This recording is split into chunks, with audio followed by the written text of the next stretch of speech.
Esther Ludwine Moussavou Eyamba, petite fille de 10 ans, dont le corps sans vie est retrouvé au milieu de bananiers dans une zone boisée du quartier Bizango. On est dans la commune d'Untum, dans le Grand Libreville.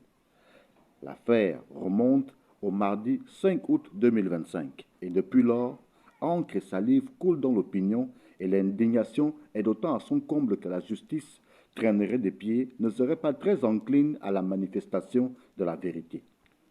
Nous avons essayé de recouper l'information autour de cette affaire et voici donc le rappel des faits.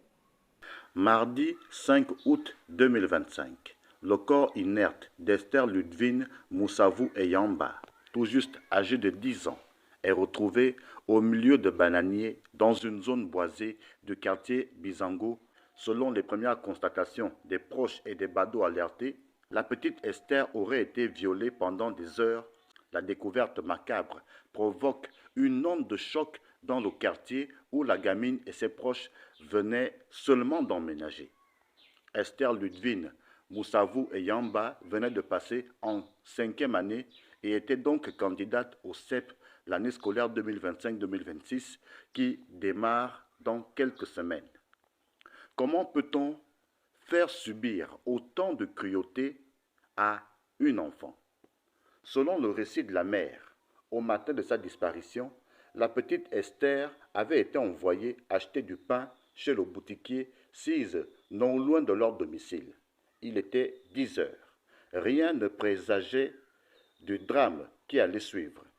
De fait, 39 minutes plus tard, voyant que sa fille ne revenait pas, chose qu'elle n'avait jamais fait auparavant, la mère inquiète se lance à la recherche de son enfant. Mais Esther Ludwine Moussavou Eyamba n'a été vue chez aucun des 3 boutiquiers alentours. La mère est notamment assistée par la matriarche de l'église où elle prie. Je suis la maman d'Esther, la petite qui a été violée et tuée au PK12 au Rail. Il était 10 heures lorsque le papa m'a informé de dire que sa maman qui était venue pour le mariage ici doit retourner mercredi sur Oyem. Donc, que les enfants et moi nous devions aller voir ma belle-mère pour dire au revoir.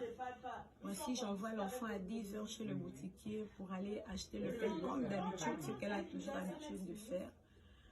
Elle est partie à 10 heures. Je vois 10h39, je commence à tiquer que l'enfant n'a jamais duré comme ça pour aller prendre le pain. C'est comme ça que je me lève, je commence à aller chez le boutiquier. Je demande au boutiquier, il me dit Esther n'est pas arrivée. Je pars chez le deuxième boutiquier. Il me dit également Esther n'est pas arrivée. Comme elle ne fréquente pas le troisième, je suis allée chez le troisième boutiquier quand même pour vérifier si l'enfant était là-bas. Esther n'est pas là-bas. J'ai commencé à chercher dans le quartier, à commencer à alerter les voisins que je suis en train de chercher Esther. J'ai envoyé Esther depuis 10 heures, Esther n'est pas arrivée. C'est comme ça, les mamans du quartier ont commencé à m'aider à chercher Esther parce qu'ils savent qu'Esther n'a pas pour habitude de faire qu'elle part et puis elle met du temps. Non, elle fait toujours aller-retour, elle ne dure pas. La mère alerte le père alors au travail de la situation. Et alors que j'étais au travail, ma femme m'a appelé pour me dire que l'enfant a disparu à 10 heures. Depuis 10 heures, l'enfant n'est pas rentré. C'est comme ça que je suis rentré à la maison, essayer de faire des recherches pour trouver l'enfant. Je suis descendu, j'ai essayé un peu de chercher de partout. Je suis allé sur le chef de quartier. Je n'ai pas trouvé l'enfant.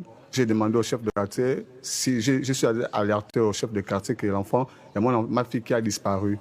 Il m'a dit, je vais faire comment, je suis déjà informé. Et je lui ai posé quelle est la procédure à faire parce que là, je suis à bout, j'ai déjà cherché l'enfant. C'est comme ça que je lui ai demandé, je vais aller à la gendarmerie. Je suis allé à la gendarmerie, ils m'ont dit qu'il fallait faire l'avis de recherche. Je suis allé faire l'avis de recherche, je suis retourné à la maison. C'est comme ça que ma femme m'appelle parce qu'elle n'était pas à la maison. Elle m'appelle pour me dire que non, il faut te mettre debout parce que nous sommes allés consulter une femme qui a dit l'enfant n'est pas loin de la maison, l'enfant se trouve bel et bien dans le quartier. Mais là où l'enfant se trouve, c'est en face de chez moi. En face, dont l'enfant se retrouvait, l'enfant était en face de chez moi, selon les dires de la dame en question. Elle nous a dit il y a un certain gamin qui détient l'enfant. Elle n'est pas encore décédée, mais elle est encore dans la maison. Donc, allez-y faire le tapage, l'enfant va sortir.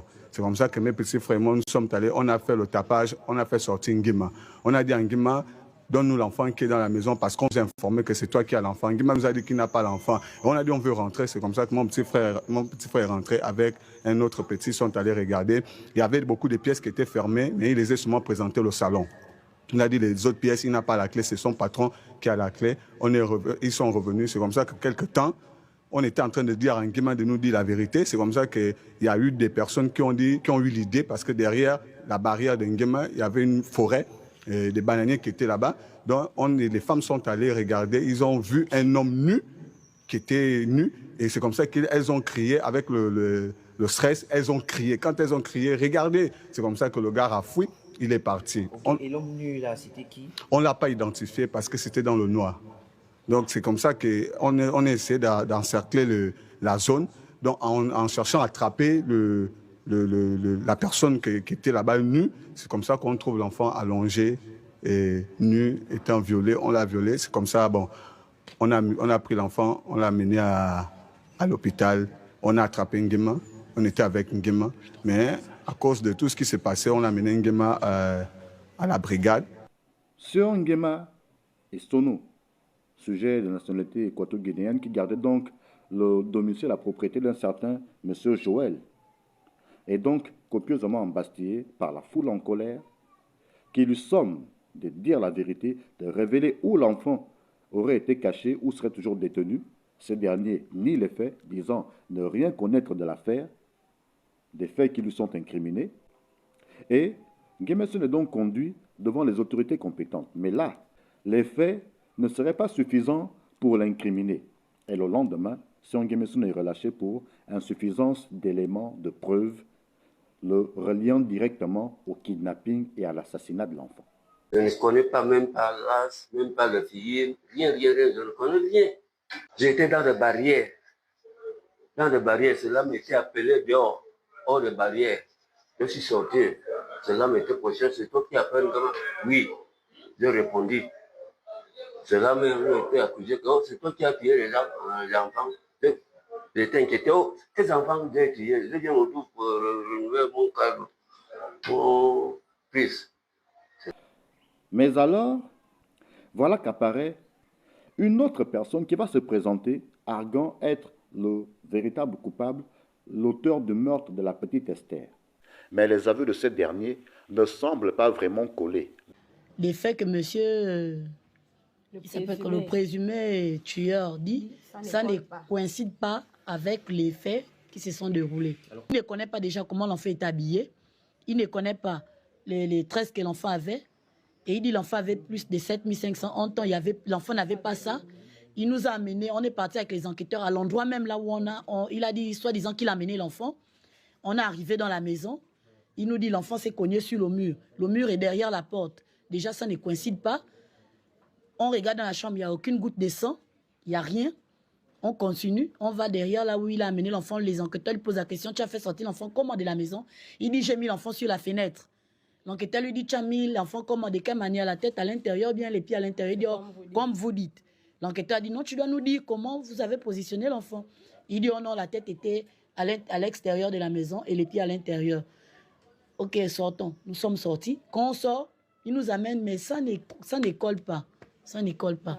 Tout est flou. En fait, ce qu'il dit, il ne connaît pas ce qui s'est passé. C'est comme si on lui avait dit juste, fais ça, et fais ci, fais ça. Il ne sait pas ce qu'il dit. Le même présumé assassin qui était pourtant présent au milieu des badauds face à Sion Nguema. Et ce serait d'ailleurs lui qui aurait roué sur Nguemesono de coups. Donc c'est une affaire floue. Et nous avons les vidéos là où le soi-disant présumé était pendant qu'on cherchait l'enfant. Il était même en train d'agresser, de parler, de menacer le type, de lui donner des coups. Et c'est lui qui a donné les coups. Et heureusement qu'il y a des vidéos, mais comment on peut dire aujourd'hui que c'est lui? Et c'est lui-même, c'est ce jeune homme qui tapait même Nguema. La vidéo est là. C'est ce jeune homme qui tapait même Nguema.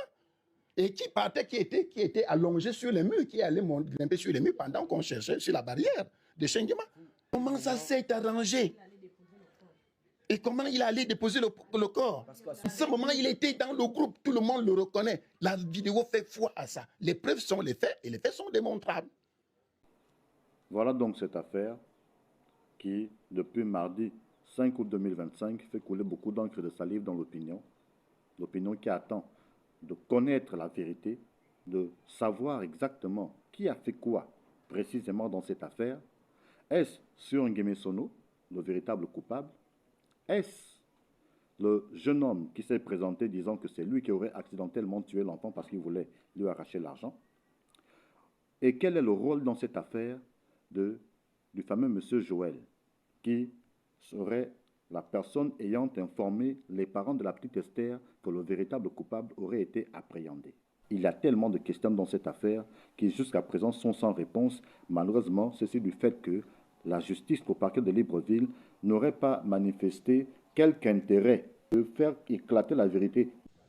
Et lorsqu'on arrive là-bas à la gendarmerie, lorsque l'enquêteur fait l'entrée, ce que l'enquêteur trouve mieux, la première chose que l'enquêteur dit à Joël, le patron de Nguema, c'est de porter plainte. Est-ce que tu as amené la plainte? Tu as porté plainte? C'est quand même suspect. On est entré, il a commencé à nous dire non, tout le monde ne doit pas rentrer ici. J'ai dit, je suis le grand frère.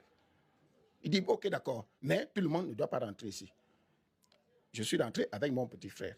On est entré, après le patron de Nguema était là. Mais Nguema lui-même n'était pas. On ne nous a même pas présenté le soi-disant présumé. Et le type, l'enquêteur, commence à menacer. Il dit non, comment se fait-il que vous-même vous avez fait justice? Donc, dites-moi, si c'est la famille qui avait fait justice, je lui ai dit, monsieur, chef, comment vous imaginez que c'est ma belle-fille et mon petit frère qui vont demander aux gens de taper Nguema, contrairement à ceux qui l'ont protégé? Et si on le tapait, il devait encore être en vie. Il dit non, il faut qu'on porte plainte parce qu'il y a déjà 2 cas. Oui, mais il y a Nguema qui a déjà été agressé. Et vous l'avez amené ici comme un porc. Vous l'avez attaché et vous l'avez amené ici comme un animal. Il est attaché. Qui vous a donné l'autorisation de le faire? Vraiment des menaces qu'on a subies hier. Quand mon petit frère parlait, il dit si c'est toi, on t'a fait, il faut dire que c'est toi. Il faut dire que c'est toi qui as amené Nguema ici. C'est toi qui as attaché Nguema. Donc c'est une affaire floue. Il faut que la justice fasse son travail. Le procureur de la République attend quoi? Qu'est-ce que le procureur de la République attend? Partout là où on passe, on nous renvoie. Partout là où on passe, on nous renvoie. C'est quand même... On parle de la 5e République. Est-ce que la 5e République va continuer avec de telles bêtises? Ce n'est pas possible. On ne peut pas menacer les gens qui ont perdu la vie de leur fille. Ce sont eux qui sont menacés.